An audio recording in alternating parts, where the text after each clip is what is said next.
तो गाइस, जैसा कि हम लोगों ने अब तक देखा कि कैसे आस्था को लोग बहुत ज्यादा परेशान और बुली किया करते थे क्योंकि आस्था के पास बिल्कुल भी मैजिक नहीं होता, लेकिन आस्था कभी भी गिव अप नहीं करता और बहुत ज्यादा मेहनत और ट्रेनिंग करता है। एंड एक दिन फाइनली उसकी मेहनत रंग लाती है जब उसको मिल जाती है उसकी 5 लीफ ग्रिमवॉर, जिसके अंदर एक डीमन होता है। एंड आस्था के अंदर भी एक मैजिकल पावर आ जाती है जो कि होती है सामने वाले के मैजिक को खत्म कर देना। मतलब मेरे पास मैजिक नहीं तो तुम्हारे पास भी मैजिक नहीं। उसके बाद आस्था और उसका भाई यूनो दोनों एक मैजिक नाइट स्क्वाड ज्वाइन कर लेते हैं, जिसमें यूनो ज्वाइन करता है गोल्डन डॉन और आस्था ज्वाइन करता है ब्लैक बुल्स। एंड फिर आस्था अपने पहले मिशन पे जाता है एंड पहले मिशन में ही उसके सामने एक बहुत ही खतरनाक आदमी आ जाता है जिसका नाम आइस होता है। लेकिन नोएल और मैग्मा की हेल्प से आस्था आइस को हरा देता है एंड एक पूरे के पूरे विलेज को बचा लेता है, जिसके लिए खुद विज़र्ड किंग उसकी तारीफ करते हैं एंड बोलते हैं कि वो जल्द ही उससे मिलेंगे। एंड आज आस्था के लिए एक बहुत ही स्पेशल डे होता है क्योंकि आज आस्था को उसकी पहली सैलरी मिलती है। इतने सारे पैसे, ये मेरी पूरी जिंदगी की सैलरी है क्या? ये तुम्हें ज्यादा लग रहे हैं आस्था? हाँ और नहीं तो क्या, इतने में मैं और मेरा पूरा चर्च साल भर खाना खाए। कैप्टन, मैं आपको अपना सारा का सारा पैसा दूंगा, आप मुझसे लड़ाई करेंगे क्या? नहीं कैप्टन, मैं अपनी छोटी बहन मारी से मिलने जा रहा हूँ। जाओ, मैं तो ढेर सारा खाना खाऊंगी। हाँ बस फटना मत, कुछ तो बोलो। इतना तो मैं दान दे दिया करती थी, जो मिला उस पे खुश रहो, समझी? ज्यादा उड़ो मत। मेरे प्यारे आस्था, तुम अपनी पहली सैलरी से क्या करने वाले हो? डेट पे चलोगे क्या मेरे साथ? नहीं, मैं अपने सारे पैसे वापस चर्च भेज दूंगा और थोड़ा दूर हट के बात कर सकती हैं आप मुझसे। ओए आस्था, बहुत अच्छे, तुम्हें अपना सारा का सारा पैसा घर भेज देना चाहिए, बहुत अच्छा कर रहे हो। हमें अपनी फैमिली के बारे में कभी नहीं भूलना चाहिए और उनका भी ख्याल रखना चाहिए। आप भी अपना सारा पैसा वापस भेजते हैं क्या मैग्मा सेंपाई? नहीं, मैं तो जुआ लड़ने जा रहा हूँ। कैसा आदमी है ये? आस्था देखो, वापस घर पैसे भेजना अच्छी बात होती है, लेकिन सारे पैसे भेजने की क्या जरूरत है? थोड़ा बहुत अपने लिए भी रख लो। लेकिन मैं करूंगा क्या इन पैसों का? मेरे साथ शॉपिंग चलो और क्या। उसके बाद आस्था, नोएल और वेनेसा कीका टाउन जा रहे होते हैं शॉपिंग करने। आस्था, मुझे पकड़ना मत। ठीक है, मैंने कहा था मुझे पकड़ना मत गधे। असल में इतनी तेज हवा चल रही थी कि आस्था को लगा नोएल कह रही है उसे पकड़ लो। इसके बाद हम देखते हैं आस्था, नोएल और वेनेसा तीनों कीका टाउन आ जाते हैं। एंड आज भी आस्था इधर जिधर देख रहा होता है उसको मैजिक ही दिख रहा होता है। एंड उसे वहाँ पे चार्मी भी दिखती है जो मस्त ठूस रही होती है। इतना सारा खाना जाता किधर है? एंड इधर हमेशा की तरह फिनरल एक लड़की को छेड़ रहा होता है जो इसको बजा देती है। नोएल फिर से सोचती है कैसे पागलों की टीम में हूँ मैं। उसके बाद ये तीनों ब्लैक मार्केट में जाते हैं जहाँ पर इन्हें सेक्के मिल जाता है। ओए सेक्के, याद हूँ मैं तुम्हें, मैंने तुम्हारी बैंड बजाई थी। हाँ नहीं मतलब नहीं याद हो, कौन हो तुम? लेकिन तभी इन लोगों के पास एक बूढ़ी औरत का एक आदमी सामान चोरी कर भागने लगता है एंड आस्था उसके पीछे भागता है। ये दोनों इस बूढ़ी औरत के पास जाकर इससे कहते हैं आप चिंता मत करिए, आस्था के रहते वो आपका सामान लेके भाग नहीं पाएगा। आस्था के नहीं, मेरे रहते मेरी मैजिक बाइक से कोई भी नहीं भाग सकता। चिंता मत करो क्यूटीज, मैं अभी इस बूढ़ी औरत का पर्स लेके आता हूँ।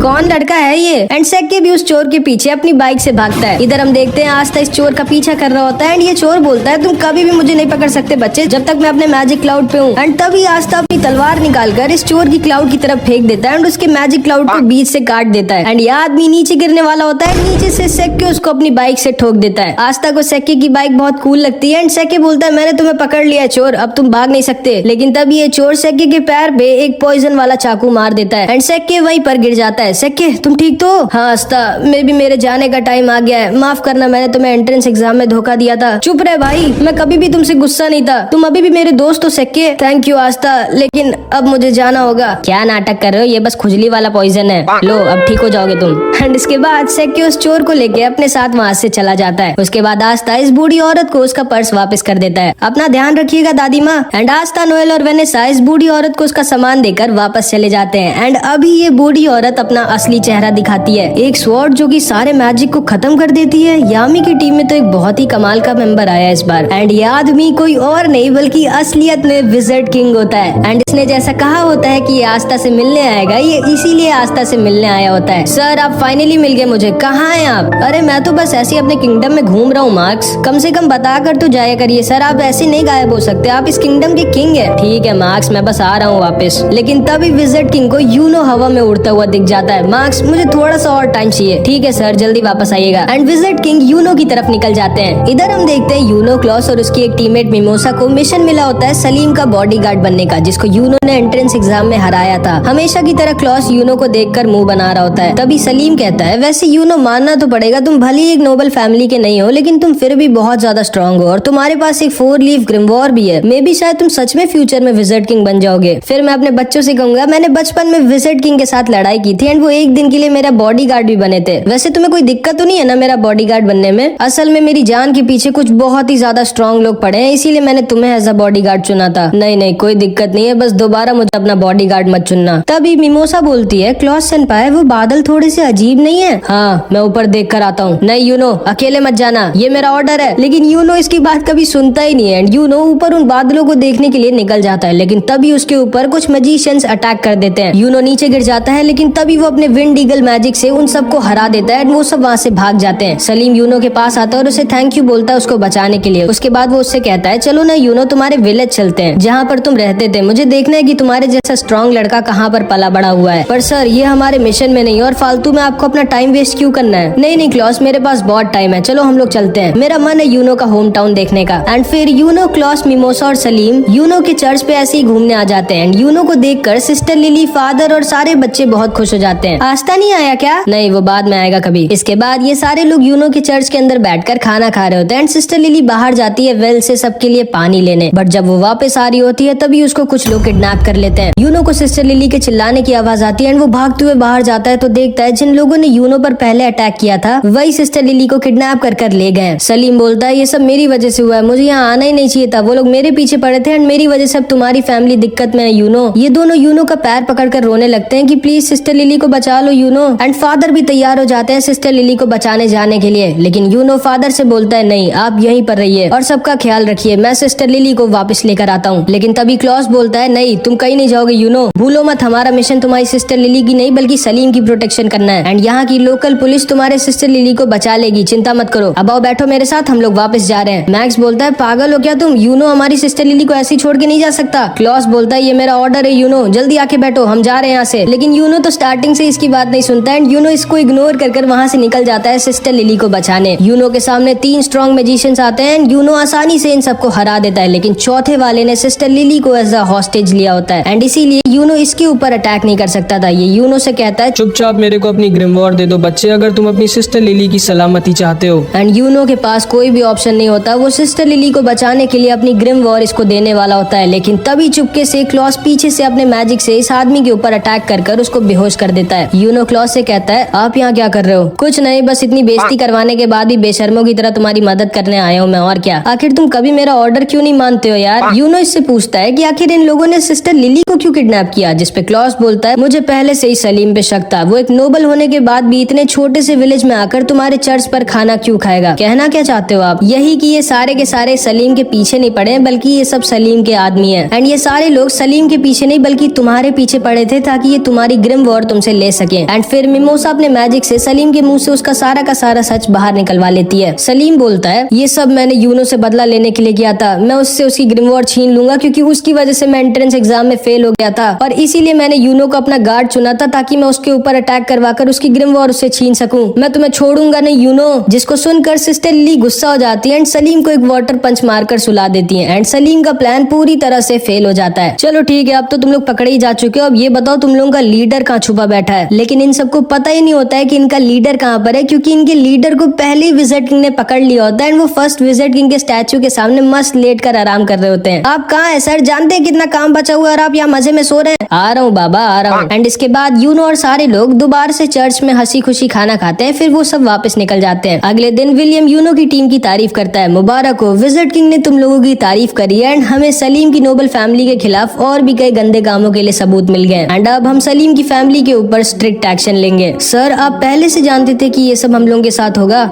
हाँ, और इसीलिए मैंने यूनो को अकेला नहीं बल्कि तुम दोनों के इसके साथ भेजा था। अब जाओ आराम करो, तुम लोगों ने अच्छा काम किया। एंड फिर ये तीनों वापस जाने लगते हैं। क्लॉस यूनो से बोलता है, यूनो अगली बार तो मेरी बात मानोगे ना? हाँ, मुझे पता है तुम झूठ बोल रहे हो, आखिर ऐसा क्यों करते हो तुम? एंड यूनो उसे इग्नोर कर रहा होता है जिसको सुनकर मिमोसा हंसने लगती है। एंड इधर हम देखते हैं मैग्मा दोबारा से जुए में सब कुछ हार जाता है, अपने कपड़े तक हार जाता है एंड चार्मी हमेशा की तरह ठूस रही होती है। एंड इधर दूसरी तरफ अचानक से एक बहुत बड़ा डंजन क्लोवर किंगडम और डायमंड किंगडम के बीच में ओपन हो जाता है। जिसको नहीं पता है मैं बता दूं, डंजन मतलब एक सीक्रेट टनल टाइप का होता है जिसके अंदर लोग खजाना यानी कि ट्रेजर छुपा कर रखते हैं एंड अंदर बहुत सारे ट्रैप्स भी होते हैं, इसलिए थोड़ा डेंजरस भी होता है। मार्क्स विजिट किंग से कहता है, सर मुझे आपको कुछ बताना है। मुझे पता है मार्क्स उस डंजन के बारे में और मुझे ये भी पता है कि हमें किसको उस मिशन पर भेजना चाहिए। एंड इसके बाद हम देखते हैं ये सारे के सारे ब्लैक बुल्स के मेंबर आस्था की चिड़िया का नाम डिसाइड कर रहे होते हैं। मैं इसका नाम रखता हूँ मैग्ना फायर। बिल्कुल नहीं, बहुत ही गंदा नाम है। इसका नाम होगा जॉन स्नो। नहीं, ये चिड़िया है, कोई राजा थोड़ी ना है। इसका नाम रख देते हैं दारू। दारू कैसा रहेगा? आखिर इसका नाम रखने की जरूरत क्या है? ये मेरे को दे दो ना, मुझे बहुत टेस्टी लग रही है ये। मैं पहले ही डिसाइड कर चुका हूँ इसका नाम क्या होगा। इसका नाम होगा रेड ब्लैक चिड़िया। एंड तभी आस्था की चिड़िया उसको मारने लगती है कि नहीं, ये नाम तो बिल्कुल नहीं रखना है मुझे। लेकिन फिर लक बोलता है क्यों ना हम लोग इसका नाम मैरो रख दें। एंड इस चिड़िया को भी ये नाम पसंद आता है एंड इस चिड़िया का नाम मैरो पड़ जाता है। तभी वहाँ पर फिनरल के साथ यामी आ जाता है और सारे लोग यामी को देखकर बहुत खुश हो जाते हैं। यामी सबको बताता है हमारे किंगडम में एक नया डंजन मिला है। क्या, एक नया डंजन? वाओ, एक नया डंजन। लेकिन वो होता क्या है? जब तुम्हें पता ही नहीं है डंजन क्या होता है तो तुमने वाओ क्यों बोला? बस ऐसे ही। और ब्लैक बुल्स को जाना है उस डंजन को एक्सप्लोर करने। यामी सर, मैं जाना चाहूंगा। हाँ आस्था, तुम्हें जाना ही पड़ेगा क्योंकि विजिट किंग खुद चाहते हैं कि तुम जाओ। क्या विजिट किंग? लगता है विजिट किंग सर को मैं बहुत ज्यादा अच्छा लगने लगा हूँ एंड ऐसे ही चलता रहा तो अपने बाद वो मुझे विजिट किंग बना देंगे। याहू। नोएल, तुम भी आस्था के साथ जाओ, ये एक अच्छा एक्सपीरियंस होगा तुम्हारे लिए। और हाँ, तुम दोनों के साथ जाएगा लक, इन दोनों का ख्याल रखना। ठीक है सर, लेकिन वहाँ पर हम पर कोई अटैक तो करेगा ना हमें जान से मारने के लिए? नोएल मन में सोचती है नहीं, इस पागल के साथ नहीं जाना चाहती मैं जिसको लड़ाई से ज्यादा कुछ नहीं पसंद है। लेकिन आखिरी में ये तीनों फिनरल के साथ उस डंजन के पास आ जाते हैं जिसे इन लोगों को एक्सप्लोर करना है और उस ट्रेजर को ढूंढना है जो इसके अंदर छुपा हुआ है। आस्था, नोएल और लक उस डंजन के अंदर घुस जाते हैं। नोएल को बहुत ज्यादा डर लग रहा होता है। नोएल, ध्यान से चलना, गिरना मत। चुप रहो गधे, मुझे मत सिखाओ, भूलो मत मेरा नाम है नोएल सिल्वा, सिल्वर फैमिली की, मैं नहीं गिरूंगी। एंड तभी नोएल फिसल के गिर जाती है एंड उनके लैंप को तोड़ देती है। लेकिन इस लक को अंधेरे में भी दिखता है एंड उसके साथ ये लोग डंजन के अंदर आ जाते हैं जहाँ पे लक अपने आप ही सारे के सारे ट्रैप्स फोड़ रहा होता है मजे के लिए एंड आस्था सबको खत्म कर रहा होता है। एंड लक अपने मैजिक से पूरे के पूरे डंजन को स्कैन मारता है एंड तभी उसे पता चलता है कि उन लोगों को कोई चुपचाप देख रहा है, वो लोग यहाँ पर अकेले नहीं है। एंड लक आस्था नोएल से कहता है तुम लोग अपना ध्यान रखना, ठीक है, मैं बस 1 मिनट में आया। एंड वो अपने मैजिक से उस आदमी के पीछे निकल जाता है जो उन लोगों को चुपचाप देख रहा था। ये कहाँ चला गया हम दोनों को यहाँ पे अकेला छोड़ के? मुझे पहले से ही पता था यामी सर गलत कर रहे हैं इसको हमारे साथ भेज के। लेकिन तभी नोएल रियलाइज करती है कि वो और आस्था तो अकेले हैं एंड नोएल को तो आस्था थोड़ा पसंद है तो वो थोड़ा शर्मा कर वहाँ से भागने लगती है। लेकिन तभी वो एक बहुत ही बड़े ट्रैप पे पैर रख देती है एंड उसके सामने एक कार्निवोरस प्लांट निकल आता है जो नोएल को पकड़ लेता है। आस्था नोएल को बचाने की कोशिश करता है लेकिन आस्था को भी वो पकड़ लेता है एंड इन दोनों को ये पेड़ खाने वाला होता है। लक इधर इस आदमी का पीछा कर रहा होता है और नोएल आस्था की जान खतरे में होती है। आस्था सोचता है कि वो क्या करे, उसे जल्दी कुछ करना होगा वरना ये दोनों मारे जाएंगे। लेकिन तभी पीछे से कुछ अटैक्स आते हैं जो आस्था और नोएल को बचा लेते हैं और उस प्लांट को भी खत्म कर देते हैं। नोएल सोचती है कि आखिर इतना स्ट्रॉन्ग अटैक किसका है। फिर इधर हम यामी को देखते हैं जो कहता है अच्छा हाँ याद आया, मैं तो आस्था को बताना ही भूल गया कि उसके साथ कुछ गोल्डन डॉन के मेंबर्स भी रहेंगे। एंड अब तो तुम लोग समझ गए होगे कि आस्था को कौन आया होगा बचाने। जी हाँ, कोई और नहीं, उसका भाई यूनो। हमारा हिसाब बराबर हुआ आस्था, तो तुम हो यूनो। और ये दोनों नीचे आकर आस्था और नोएल से मिलते हैं। क्लॉस बोलता है हाँ, मुझे लगा ही था इतने वीक से ट्रैप में ब्लैक बुल्स जैसी बेकार स्क्वाड का ही कोई मेंबर फंसा होगा। ये आपके चेहरे पे कुछ लगा है, मुंह नहीं धोया क्या आपने? ओए लड़के, तमीज से बात करो मुझसे, मैं गोल्डन डॉन का सीनियर मेंबर हूँ, मेरा नाम है क्लॉस और मैं एक नोबल फैमिली से हूँ। तुम्हारी हिम्मत कैसे हुई मुझसे ऐसे बात करने की? एंड ये धर मिमोसा नोएल से मिलती है एंड ये दोनों बहनें होती है एंड इन दोनों की बिल्कुल भी नहीं पटती आपस में। हाँ, कैसी हो नोएल, तुम्हें तो काफी दिक्कत हो रही होगी, मैंने सुना है ब्लैक बुल्स के सारे मेंबर थोड़े पागल हैं। हाँ, मैं तो बिल्कुल ठीक हूँ, तुम कैसी हो? क्योंकि मैंने सुना है गोल्डन डॉन में सबके सब बहुत स्ट्रांग है और तुम तो सबके लिए एक बोझ बन गई होगी क्योंकि तुम इतनी वीक हो। नहीं, मेरा मैजिक तो बहुत इंपॉर्टेंट और यूजफुल है गोल्डन डॉन के लिए। विलियम सर ने खुद मुझसे कहा था। तुम्हारा क्या हाल है? निशाना ठीक हुआ तुम्हारा? हाँ, अब ठीक हो गया है। एंड ये दोनों ऐसे एक दूसरे को ताना मार रही होती है और आस्था और क्लॉस आपस में लड़ रहे होते हैं। अच्छा हाँ, याद आया, तुम्हारे साथ तो कोई एक और भी होना चाहिए था ना, कहाँ है वो? कहीं डर के भाग तो नहीं गया तुम लोगों को अकेला छोड़ के? जिस पे आस्था और नोएल कुछ नहीं बोल सकते थे क्योंकि उन्हें खुद ही नहीं पता है कि लक कहाँ पर गया है। एंड इधर लक इस आदमी का पीछा कर रहा होता है जो बहुत तेज भाग रहा होता है। यही एक्सपेक्ट किया जा सकता है ब्लैक बुल्स जैसी बेकार स्क्वाड से जिनका कैप्टन खुद किसी काम का ना हो, बस पूरा दिन सिगरेट पीने और जुआ लड़ने के अलावा कुछ करता ना हो, उसकी टीम से क्या ही एक्सपेक्ट किया जा सकता है। ओए चश्मे, ज्यादा बोल मत, देखना ब्लैक बुल्स तुम्हारी स्क्वाड से पहले इस डंजन के ट्रेजर को ढूंढेगी।